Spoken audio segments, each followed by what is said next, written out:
Stop Covid.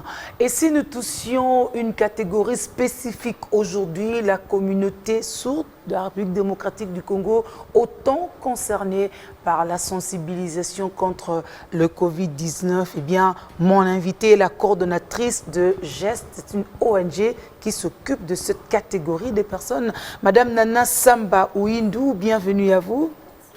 C'est quoi cette ONG, le GEST? Qu'est-ce que vous faites? L'ONG Le Geste est une ONG qui s'occupe essentiellement de l'encadrement et l'intégration de la personne vivant avec handicap. Mais dans notre premier volet, on a d'abord lancé le sourd. Donc nous sommes dans l'encadrement et l'intégration. Et nous avons mis en place quelques activités déjà, dont l'activité primordiale était l'alphabétisation. Parce qu'on a compris que pour d'abord vouloir insérer cette catégorie de personnes, ils doivent d'abord être aptes à pouvoir communiquer. Donc, dans ce premier volet qui est l'alphabétisation, on apprend aux sourds à lire et à écrire le français. Ça veut dire qu'un sourd qui n'est peut-être pas allé à l'école, qui n'a peut-être pas eu la chance d'aller à l'école, nous les récupérons à un certain âge pour pouvoir aussi apprendre à lire et à écrire, parce que ce n'est pas tout le monde qui connaît la langue de signes. Et nous voulons dire que si un sourd sait déjà écrire, il peut facilement communiquer avec nous qui sommes entendants facilement. Et à part l'alphabétisation, on a aussi la coupe et couture qu'on a eu à mettre en place. Mais à part ça aussi, nous payons des frais scolaires et aussi nous remettons de kits scolaires. Mais on a aussi un volet qu'on a eu à ajouter, c'est celui de la sensibilisation des maladies. Alors, comment ça se passe? Vous parlez de la sensibilisation des maladies. Comment ça se passe concrètement pendant cette crise sanitaire? Exactement, pendant cette crise sanitaire, on est vraiment buté à beaucoup de problèmes, parce que comme vous le savez, il y a le problème déjà du confinement. Donc ça veut dire que nous ne pouvons pas être en contact avec la majorité des sourds. Et malheureusement aussi pour ceux de la riposte, ils ont carrément oublié cette catégorie de personnes. C'est ainsi qu'aujourd'hui, nous, lorsque nous passons dans des différentes chaînes de télé, c'est juste pour dire que nous devrions aussi ajouter cette catégorie de personnes. Ça veut dire que sensibiliser les sourds, ça veut seulement dire que dans toutes les communications, que nous puissions placer un interprète. Parce qu'au même moment que les entendants sont en train d'être communiqués par rapport à la pandémie, au même moment, le sourd aussi devrions être communiqués. Mais au stade d'aujourd'hui, on se rend compte que cela n'est pas encore fait.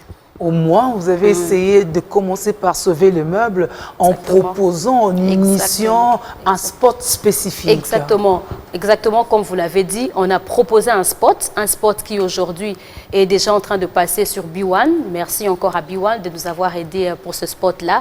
Donc, nous avons mis en place un spot vidéo.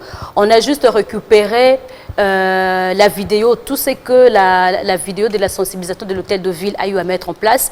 Nous avons fait cela en langue de signes. Parce qu'on se dit que lorsque les vidéos sont en train de passer et qu'il n'y a pas un interprète, ça pose un problème. Alors nous, on a retravaillé la vidéo avec nos propres fonds. On a mis en place et nous sommes en train de proposer cela dans des chaînes. Et il y a déjà quelques chaînes qui ont déjà accepté et qui font passer le message. Or, le message pouvait aller au-delà de la télé. Il y a les multimédias aujourd'hui, il y a des banderoles qui sont placardées, il y a des affiches. Alors, comment vous pensez étendre aussi votre sensibilisation jusqu'à atteindre le maximum de communautés sourdes?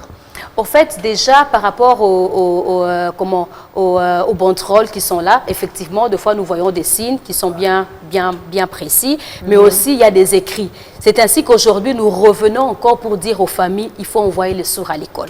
Parce que lorsque un enfant sourd n'est pas allé à l'école, il ne saura même pas lire. Or, aujourd'hui, plusieurs familles se disent, bon, je vais envoyer un enfant sourd à l'école, pourquoi? Est-ce qu'il est capable à faire ceci? Est-ce qu'il va me produire quelque chose? Eh bien, c'est faux.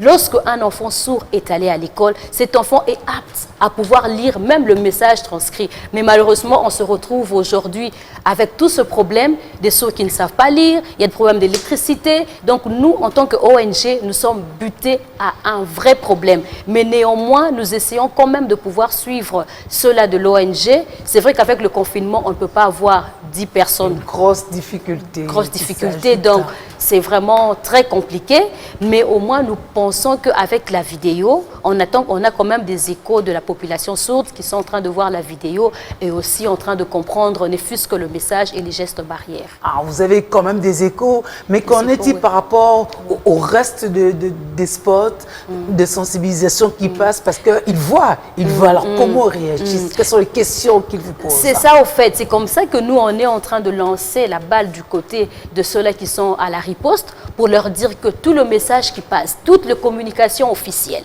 les sourds doivent être informés. Pour que le sourd soit informé, placez juste les interprètes. Nous avons des interprètes, il y a un réseau des interprètes congolais qui sont là, travaillez avec le réseau des interprètes. Comme ça, au moins, le sourd qui est congolais, qui est un citoyen congolais, doit avoir la même information. Il n'y a pas très longtemps où il y avait une communication officielle par rapport au confinement, par rapport à ce que le président a eu à dire. Malheureusement, il n'y avait pas d'interprète. Le risque qu'on pouvait voir sillonner, on pose des questions et ils n'ont pas compris. Exactement, il n'y avait pas d'interprète. Alors que sous d'autres cieux, nous voyons visiblement que dans chaque communication de Covid, il y a un interprète qui est placé. C'est ça votre plaidoyer principal. C'est ça notre plaidoyer principal. Vraiment, nous voulons que la communication du Covid soit inclusive. Et quand on dit inclusive, ça veut dire que nous devons rassembler toutes les catégories. Et les sourds font partie de cette catégorie oubliée. Et vous avez déjà pensé à écrire de façon officielle au comité multisectoriel de la riposte ou au ministère de la Santé qui lui aussi fait partie? Oui, on a eu à écrire, il y a un courrier qu'on a eu à adresser, mais c'est vrai que dans cette lutte, nous ne sommes pas seuls. Il y a aussi déjà l'association des interprètes qui a aussi fait son courrier. Il y avait déjà un écho favorable, mais malheureusement, sur place, on se rend compte qu'il n'y a toujours pas d'interprète. C'est vrai, lorsque les différents ministères ont répondu qu'ils allaient intégrer les interprètes, aujourd'hui on se rend compte qu'il n'y a pas d'interprète, et même sur la chaîne nationale où pendant un moment on voyait un interprète lors d'un journal télévisé, aujourd'hui il n'y a plus d'interprète, mais on se dit qu'est-ce qui se passe? Nous sommes en train... Peut-être que les interprètes coûtent cher. Non, mais ça coûte cher, mais ça ne vaut pas de millions, madame. Nous savons que dans tout ce qui est riposte du Covid, il y a un financement, il y a un montant bloqué pour ça. S'il faut payer un interprète, sa motivation, de la même façon, nous sommes en train de sensibiliser les entendants, et ben nous devrions aussi le faire pour les sourds, parce que les sourds sont aussi des citoyens congolais. Voilà, donc le geste, vous avez aussi des contacts directs, parce que tout à l'heure vous parliez de la formation et tout, la formation, c'est pas vous, n'est-ce pas, pour intégrer les sourds dans la société. Comment vous faites? Quels sont vos contacts avec quelle structure pour pouvoir assurer l'éducation, la formation? Oui, exactement. Quand j'ai dit, par exemple, par rapport à la formation, comme j'ai dit, on a mis en place la formation en coupe et couture et en informatique, ce qui fait que dans l'ONG, je ne suis pas seule. Je ne suis pas seulement Moïse et moi, nous sommes nombreux. Donc, il y a des professeurs qui sont là, il y a des professeurs sourds qui sont avec nous, et il y a des professeurs aussi non sourds, il y a des interprètes. Donc, nous travaillons directement pour ce qui est formation avec des professeurs bien qualifiés, ceux-là qui connaissent bien la coupe et couture, qui viennent donner cours, mais on insère un interprète. Et avec l'informatique, on travaille avec des informaticiens, mais toujours annexé à un interprète. Et l'ONG, nous sommes aussi directement en communication avec les écoles spécialisées, entre autres le village Bondeko, que je salue vraiment, je salue la Ben Simba, qui nous aide et qui nous ouvre toujours des portes par rapport à toutes nos activités. Donc nous ne sommes pas seuls, nous avons vraiment... beaucoup de personnes derrière nous qui nous aident à pouvoir donner un coup de pouce à cette catégorie de personnes. C'est vrai que quand on passe par le village Bondeko, on sait apercevoir des personnes sourdes. Exactement, si elles ne disent mot, si elles ne bougent pas, on ne s'imagine pas. On ne sait pas. C'est aussi ça la difficulté avec cet handicap. Exactement. Aujourd'hui, c'est pas lisible. C'est pas visible, c'est ça. Aujourd'hui, en fait, une fois j'ai eu à parler avec un médecin où je lui ai dit, non mais... Par rapport à la riposte avec le Covid, vous êtes en train d'oublier une catégorie de personnes qui sont les sourds. Et le médecin m'a dit, mais madame, ils ne sont pas nombreux. J'ai dit non, même s'ils ne sont pas nombreux, mais ce sont des citoyens. Et vous dites qu'ils ne sont pas nombreux parce que leur handicap est invisible. Ah, ouais. Aujourd'hui, moi, je peux être sourde. Personne ne saura que j'ai cet handicap. Parce qu'en fait, le handicap est invisible. C'est ainsi que moi, je lui ai répondu, eh bien, ils sont là. Ils ne sont peut-être pas majoritaires, ils sont peut-être minoritaires, mais ils sont là. Mais d'autres sont coincés à la maison. Ils sont coincés à la maison et on ne sait pas leur atteindre. Et c'est un vrai problème. Admettons aujourd'hui, on a un sourd qui est atteint du Covid et qui doit arriver à l'hôpital. À l'hôpital, lorsqu'ils arrivent, il y a tout le monde à son masque. Et lorsqu'il y a le masque, ça veut dire que le médecin, lorsque le médecin sera en train de parler, de poser des questions, le sourd ne comprendra pas. Parce que le sourd peut comprendre encore avec la lecture labiale. Okay. Et puisque tout est fermé, le sourd ne comprendra pas. Est-ce que les gens de la riposte se sont déjà posé une question pour se dire, en ce cas où on a un sourd qui est atteint, comment allons-nous communiquer? C'est ainsi qu'on dit, eh ben, les interprètes doivent aussi être là. Parce que si un sourd est atteint et qu'il ne sait même pas qu'il est atteint, est-ce que vous pensez combien de personnes que lui peut aussi contaminer? Donc c'est vraiment une tranche de personnes qu'on se dit qui sont peut-être pas nombreux, mais par un sourd, on peut peut-être contaminer plusieurs personnes. Donc c'est vraiment le moment où nous devions penser à insérer des interprètes dans des hôpitaux, disons, dans le lieu où il y a, il y a toutes ces sensibilisations, où il y a les investigateurs, parce que les investigateurs qui sont en train de passer, quand ils sont allés à Gombe, ils sont passés certainement dans de maisons, peut-être qu'ils ont rencontré des sourds. Comment est-ce qu'ils ont eu à communiquer avec un sourd? Nous ne savons pas. Donc nous, en tant qu'ONG, nous sommes seulement en train de dire que il y a moyen. Et le seul moyen, c'est d'insérer les interprètes. Les interprètes sont là. Ils ne manquent pas. C'est donc un rôle social, moins pécunier. Ouais. Mais alors, dites-nous, ce langage de sourd, il est conventionnel. Oui. Vous insistiez sur les sourds de la RDC. Oui. Ça veut dire que tous les signes que Moïse est en train de faire, tout sourd de la République démocratique du Congo, qui est passé par la formation, par l'école, sait comprendre. Effectivement. Celui qui est passé par l'école, mais c'est lui aussi qui est né, parce que comme ils sont souvent en contact les uns et les autres, il peut comprendre. Mais celui qui est passé par l'école, il comprend exactement le message que moi je suis en train de dire en ce moment, juste par ce signe-là. Quelle est votre passion? Comment vous êtes retrouvé dans le geste à vous occuper des sourds? C'est spécifique, c'est passionnant. Oui, en fait, c'est vraiment une longue histoire. Si je dois peut-être essayer de parler un tout petit peu. En 2002, lorsque j'étais en train de dormir, j'ai fait un rêve. Lorsque je fais ce rêve, dans ce rêve, il y avait un monsieur qui est venu me prendre chez nous, qui m'a ramené dans une maison. C'était une grande maison. Et lorsque nous sommes arrivés à dans cette maison, à la première chambre, j'ai vu des gens debout. C'est en ce moment-là que la personne me dira, eh ben, cette catégorie de personnes ont besoin de vous. Et moi, j'ai posé la question, mais c'est qui? Il m'a dit, voilà, leur handicap est invisible, c'est ainsi que les gens les oublient. Eh bien, ce sont des sourds. Tu es appelé à pouvoir travailler pour ces personnes.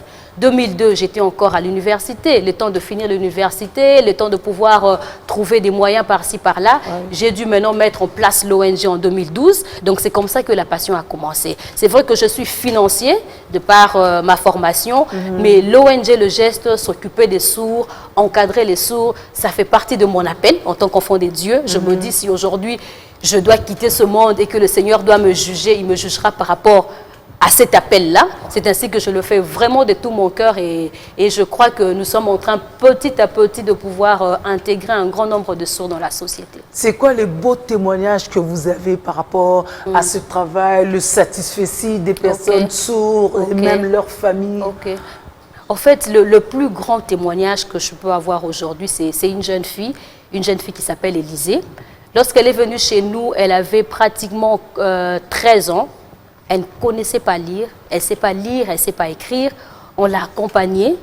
Après avoir accompagné à lire, à écrire, aujourd'hui, Élisée est en train même elle est couturière. Elle a appris un métier, elle a pratiquement aujourd'hui 18 ans. Donc, elle est vraiment apte aujourd'hui. Et quand je vois Élisée, pour moi, c'est un impact social qui me fait beaucoup du bien. Et même quand je vois plusieurs parents des sourds qui peuvent m'écrire, qui peuvent me lancer un mot pour me dire merci d'avoir fait ceci, et bien pour nous, c'est un bonheur. Parce qu'en tant qu'entrepreneur social, notre force, c'est lorsque l'impact social est vu dans la société. Mais vous savez, le problème aussi avec des enfants sourds, c'est la négligence ou le manque de motivation des parents, des familles. À partir du moment où on met au monde pareil enfant, on se dit, bon, on met de côté pour la fin. Vous avez aussi l'occasion de les sensibiliser, eux, directement? Oui, beaucoup. On a le temps vraiment de sensibiliser des parents. Aujourd'hui, moi, j'ai eu à rencontrer une dame. Elle m'a vraiment épatée. La dame a 3 enfants sourds. Aujourd'hui, elle est rentrée pour apprendre la langue des signes. Aujourd'hui, elle est en train même de faire des formations plus avancées pour pouvoir aider les sourds. Alors qu'au début, il y avait des gens qui avaient des sourds mais qui cachaient.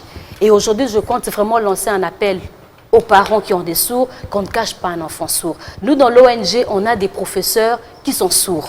On a des gens qui travaillent dans des ministères qui sont sourds. Il est secrétaire, il sait écrire. Un sourd, ça ne veut pas dire que quand il est allé à l'école, il saura écrire. Donc vraiment, j'encourage les parents à ne pas mettre de sourds de côté, mais à leur envoyer à l'école. Et surtout qu'aujourd'hui encore, l'école est gratuite pour ceux de primaire. Donc c'est vraiment un moyen à pouvoir aller au village Bondeko. Les villages Bondeko, il y en a vraiment nombreux, c'est pratiquement dans toutes les communes. Les parents peuvent aller et de là, lorsque un sourd est allé à l'école, vous verrez même que c'est plus facile pour nous de l'intégrer dans la société. Parce que quelqu'un qui n'est pas allé à l'école, qui n'a pas eu le temps d'écrire, de lire ou d'apprendre à écrire, lorsque les entendants seront en train de parler, il pensera peut-être qu'on est en train de se moquer de lui. Alors qu'en réalité, on ne se moque pas de lui, c'est juste un complexe. Et c'est les parents qui peuvent maintenant nous aider la société à pouvoir déjà briser cette barrière-là qui peut pousser le sourd à avoir des mauvaises pensées par rapport à eux-mêmes. Qu'est-ce que vous entendez par intégration des sourds? Comment ça se fait? L'intégration des sourds, ça veut juste dire que c'est de le placer dans la société au même niveau que les entendants. Ça veut dire qu'un sourd puisse se retrouver dans la société. Lorsqu'on doit parler de la formation de la coupe et couture, ceux-là qui voudront peut-être aller à l'ISAM, un sourd qui veut aller à l'ISAM peut aller à l'ISAM apprendre. Ça veut dire qu'on l'intègre à l'ISAM, mais pour mieux l'intégrer, on doit retrouver des interprètes. Voilà. Vous voyez? Donc le sourd, ça va de pair avec les interprètes. Lorsqu'il y a un interprète qui est placé dans une formation, dans une université, nous pensons que c'est quelque chose de bien. Parce que nous, on a un exemple. On a eu envoyé un de nos sourds à l'INPP.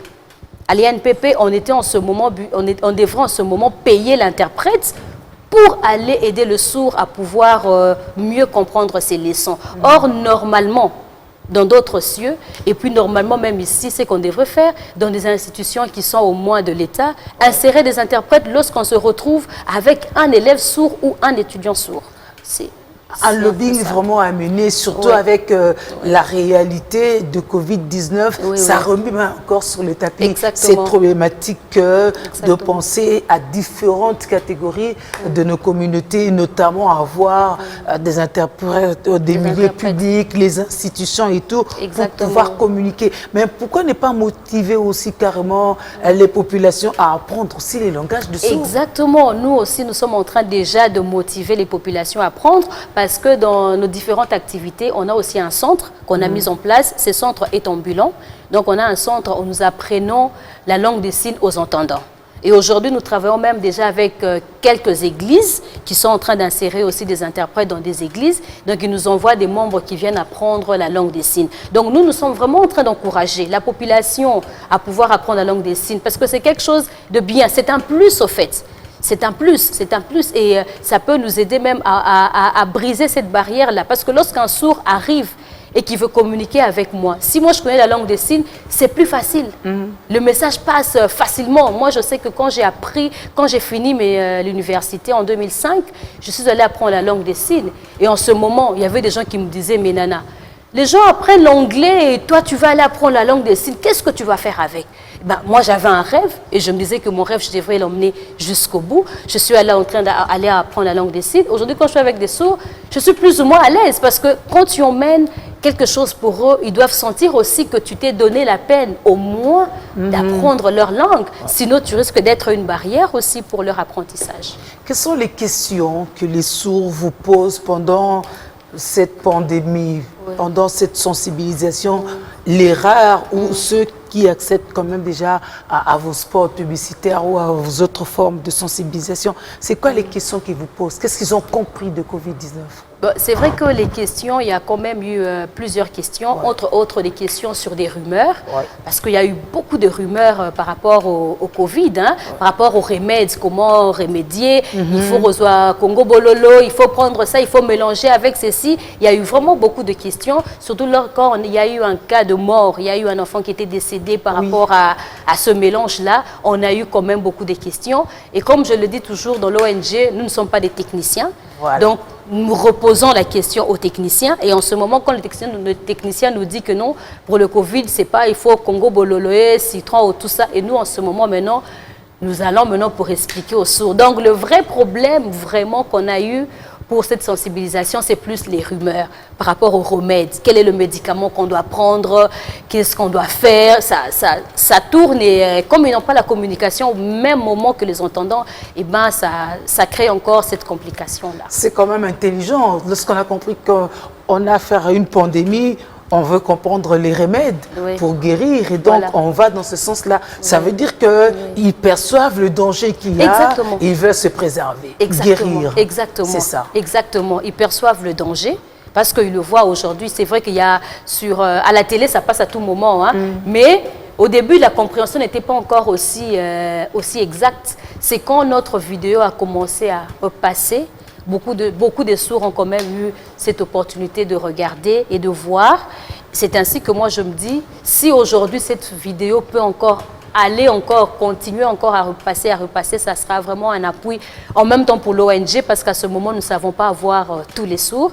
C'est quasiment impossible vu les mesures de confinement. Mais au moins, si on peut continuer et aussi, si l'équipe de la riposte peut songer vraiment à insérer des interprètes dans toute leur communication, et ben ça sera quelque chose de merveilleux. Oui, l'équipe de riposte, la riposte est multisectorielle. Exactement. La multisectorialité voudrait aussi qu'on recourt à certains experts pour que la sensibilisation soit largement comprise. Ça, c'est très important. Bon, on espère qu'avec les démarches et même des promesses d'antan, avec aussi le matraquage que vous voulez essayer de faire, que la riposte prenne ça aussi en compte. Mais aussi, ce moment, peut-être qu'aura aidé carrément le pays dans sa globalité à rectifier des tirs. C'est-à-dire que là où hier on ne pensait pas qu'il y avait nécessité de pouvoir véhiculer le message, communiquer avec les différentes catégories selon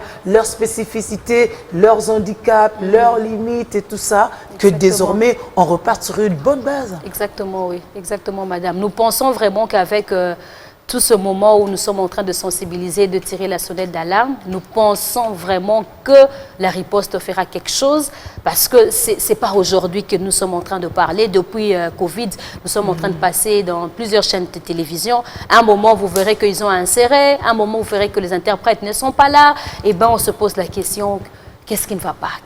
Qu'est-ce qu'on doit encore dire? Donc, vraiment, nous leur supplions, une fois de plus, de pouvoir vraiment insérer des interprètes dans ceux-là qui font l'investigation. Ils peuvent être accompagnés par des interprètes. Les interprètes sont là. Il y a l'association nationale qui est là. Il y a l'ONG Le Geste qui est là. Nous sommes une structure bien fiable où nous pouvons mettre des experts en langue de signes pour accompagner ceux de la riposte. Oui, vous existez depuis 2012. Oui. Donc vous avez une expérience. Exactement. Avant Covid-19, vous avez aussi longtemps travaillé dans ce sens-là. Exactement, oui. Donc, ils peuvent continuer à vous contacter et à vous faire confiance. Quel est votre degré de collaboration avec d'autres structures? Parce que vous travaillez pour le bien-être des personnes vivant avec handicap en général, même si votre particularité ou votre point de départ, ce sont les sourds, n'est-ce pas? Mais il y a les aveugles qui aimeraient eux aussi pouvoir comprendre les messages, le lire. Ça risque d'être encore plus compliqué, n'est-ce pas? Oui, il faut dire, comme j'ai expliqué, l'ONG Le Geste, c'est une ONG qui s'occupe de l'handicap, de la personne vivant avec handicap. Mais son premier volet, c'est-à-dire qu'on a d'abord voulu bien faire les choses avec les sourds, mais d'ici là, nous allons lancer aussi le volet des aveugles. Avec les aveugles, on va voir comment aussi leur insérer avec des formations. Après Covid, qu'est-ce qu'on peut faire aussi pour eux? Parce qu'à chaque fois que nous passons dans des chaînes de télé, c'est la question qu'on nous pose.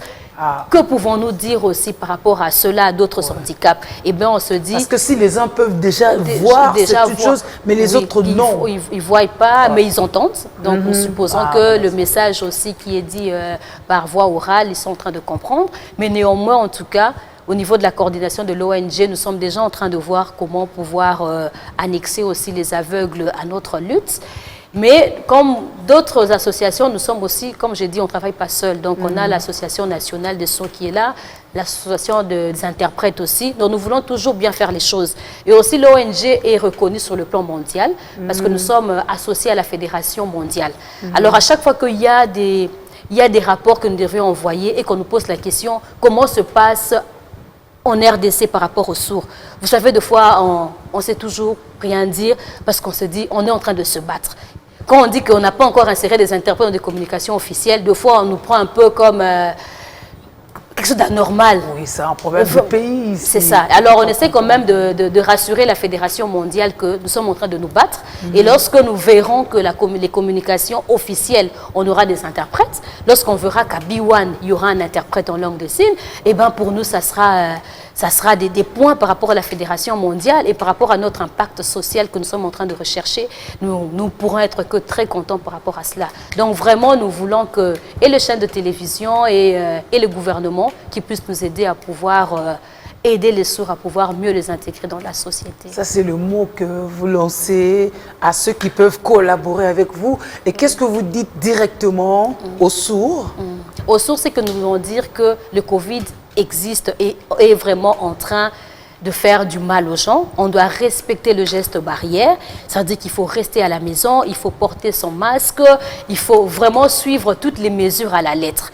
Parce qu'aujourd'hui, on ne peut pas se dire que parce que je suis sourd, je veux me balader, parce que je n'avais pas compris qu'il y a un confinement quelconque, moi je dois le faire. Et non, nous encourageons les sourds à respecter les gestes barrières et qu'ensemble, nous puissions lutter contre cette pandémie. Parce qu'en fait, la pandémie n'est pas seulement pour les entendants. La pandémie, c'est pour tout le monde, pour les sourds, pour les aveugles, ça tue tout le monde. Donc nous devions aussi, en tant que sourds aussi, doivent savoir que nous devons avoir ces gestes barrières. Votre dernier mot va s'adresser au comité multisectoriel de riposte. Ouais.